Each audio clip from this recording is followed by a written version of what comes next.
6월 25일 새벽 예배를 시작하겠습니다. 사도신경으로 우리의 신앙을 고백하시겠습니다. 나는 전능하신 아버지 하나님 천지의 창조주를 믿습니다. 나는 그의 유일하신 아들 우리 주 예수 그리스도를 믿습니다. 그는 성령으로 잉태되어 동정녀 마리아에게서 나시고 본디오 빌라도에게 고난을 받아 십자가에 못 박혀 죽으시고 장사된 지 사흘 만에 죽은 자 가운데서 다시 살아나셨으며 하늘에 오르시어 전능하신 아버지 하나님 우편에 앉아 계시다가 거기로부터 살아있는 자와 죽은 자를 심판하러 오십니다. 나는 성령을 믿으며 거룩한 공교회와 성도의 교제와 죄를 용서받는 것과 몸의 부활과 영생을 믿습니다. 아멘.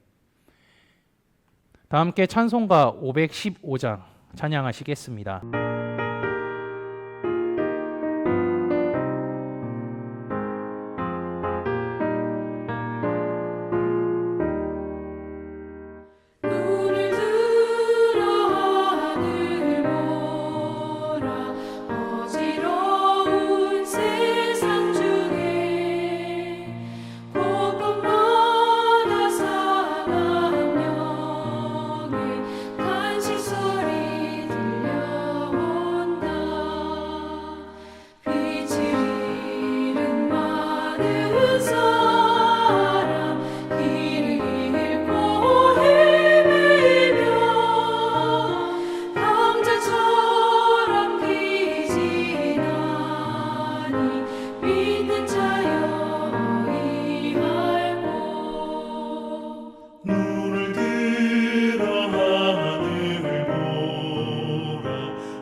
오늘 우리에게 주시는 하나님의 말씀은 사도행전 26장 1절에서 18절까지입니다.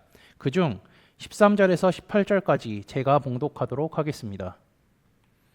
왕이여, 정오가 되어 길에서 보니 하늘로부터 해보다 더 밝은 빛이 나와 내 동행들을 둘러 비추는지라.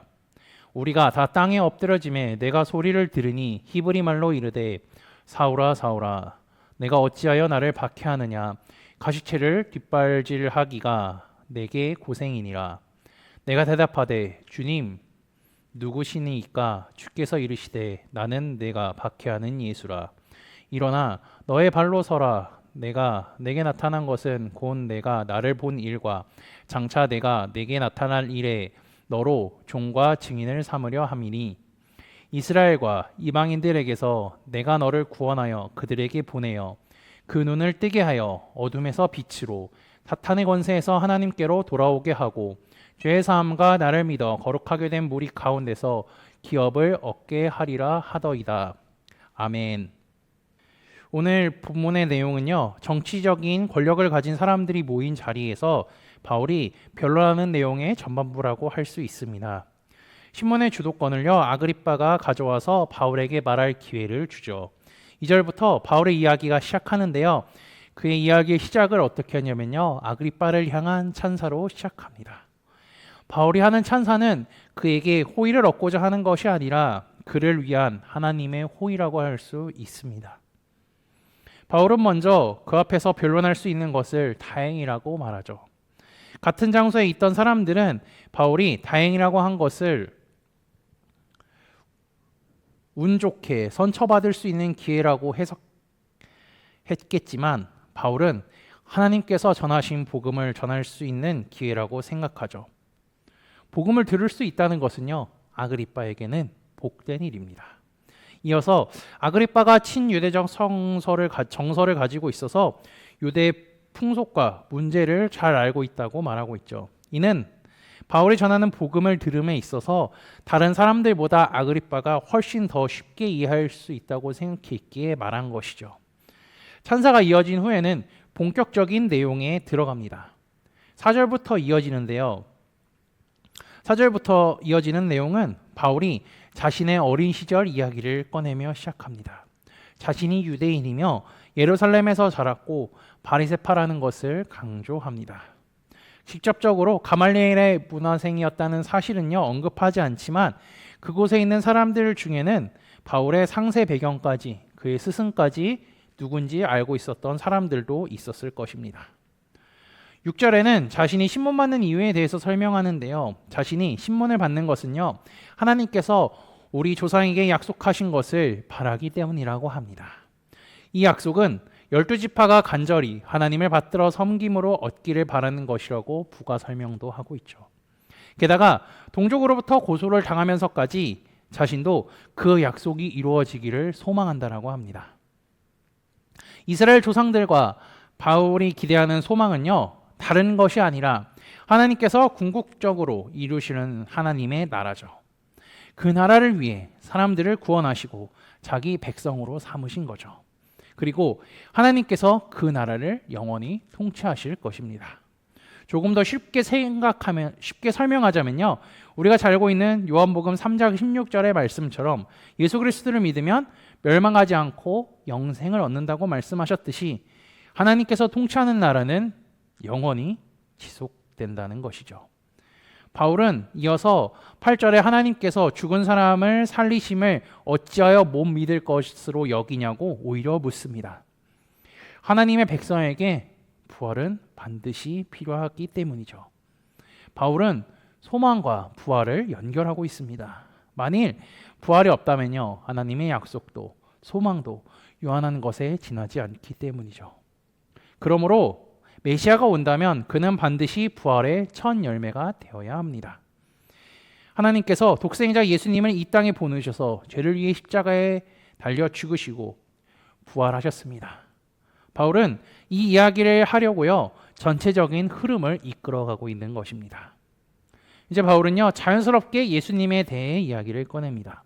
9절에서 12절은요, 자신이 예수님의 이름을 대적했던 과거와 했던 일들, 그리고 다메섹에 가게 된 배경에 대해서 설명하고 있죠. 이렇게 설명하는 이유는요, 자신이 과거에 했던 남다른 열심이 지금 자신을 고발하고 죽이려는 유대인들의 열심과 같다는 점을 강조하기 위함입니다. 13절에서 18절은 다메섹에 있었던 자신의 삶의 전환을 가져온 이야기에 대해 말하고 있죠. 계속해서 사도행전의 말씀으로 우리가 새벽 예배를 드리고 있는데요, 바울은 자신의 다메섹 체험을 계속해서 말하고 있음을 우리는 예배를 통하여서 새벽 예배 사도행전 말씀을 읽으면서 확인했습니다. 그는 이 이야기를 할 때마다 어떠한 마음과 어떠한 생각이 들었을까요? 주님을 처음 만났을 때의 기억과 느낌이 생생하게 기억났을 것이고요, 예수님께서 자신을 사도로, 특히 이방인을 위한 사도로 부르시는 사명에 대해서 기억하고 늘 되새겼을 겁니다. 좀 전에도 이야기했듯이 사도행전에는 바울이 다메섹에서 주님을 만났던 경험에 대해서 여러 번 이야기하는데요. 본문은 조금 다른 포커스에 맞춰져 있음을 우리는 확인할 수가 있습니다. 이전까지는 부르심의 초점에 맞춰 있었는데요. 이번에는 그의 사명의 초점이 조금 더 맞춰져 있습니다. 그의 사명은요, 복음을 전하는 것입니다. 이스라엘과 이방인들에게 예수 그리스도를 전하고요, 복음을 전해서 그들을 구원에 이르게 하는 것이 바울의 사명입니다. 18절에 바울은요, 그것을 조금 더 상세하게, 자세하게 설명하고 있습니다. 우선은 눈을 뜨게 한다고 하죠.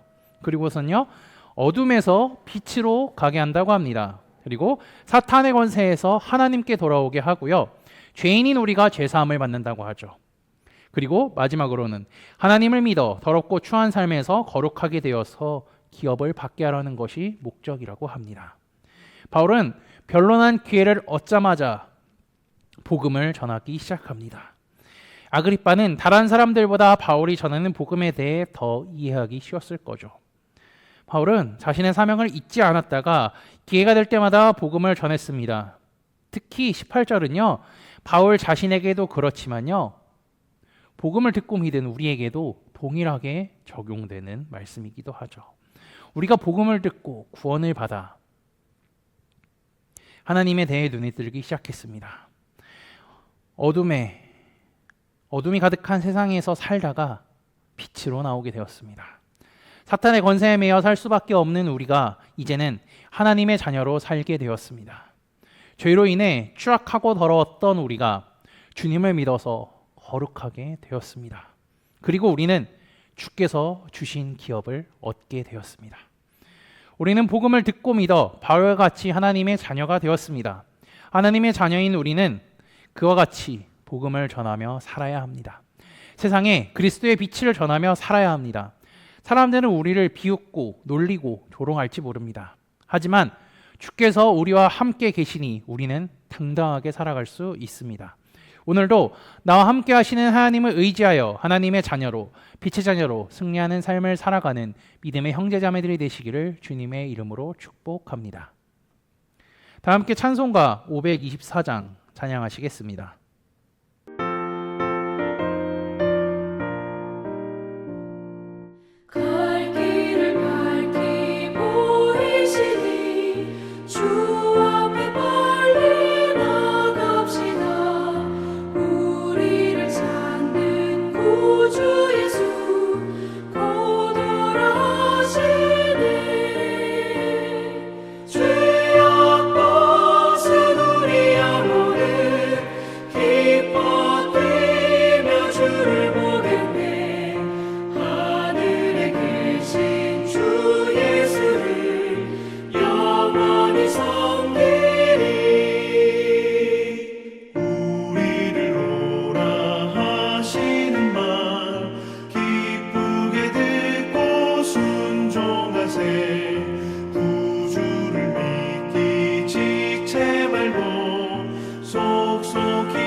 다 함께 기도하시겠습니다.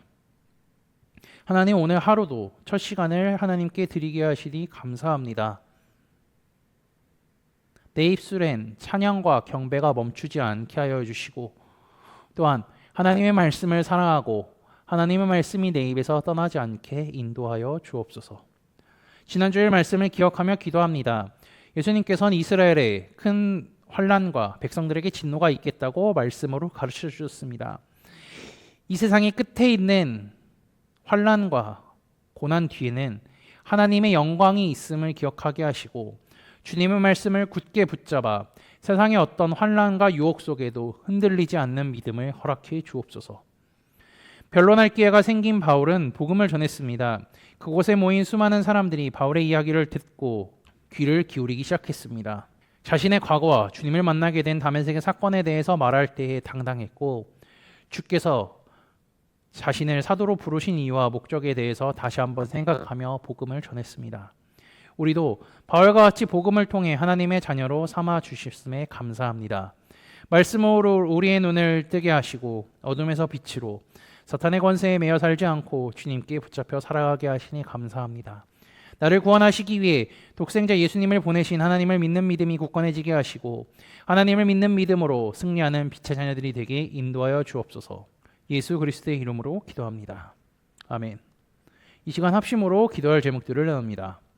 먼저 깨어있는 신앙과 하나님 나라를 사모하고 주님의 다시 오심을 기다리며 살도록 기도하시고요. 지금 당하고 있는 어려움을 극복할 수 있는 믿음과 지혜를 위해 기도하시기 바랍니다. 그리고 지난주에 들었던 말씀을 기억하며 기도하시고 교회를 이끌어 가시는 담임 목사님과 사역자들을 위해 기도해 주시기 바랍니다. 오늘 저녁에 있을 사사기 성경 공부를 위해 목요일에 진행되는 여호수아 목회자 세미나를 위해 기도해 주시고 소그룹 번들을 위해 각자 가지고 계신 기도의 제목들을 놓고 기도하시기를 바라며 오늘도 주 안에서 승리하십시오.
네.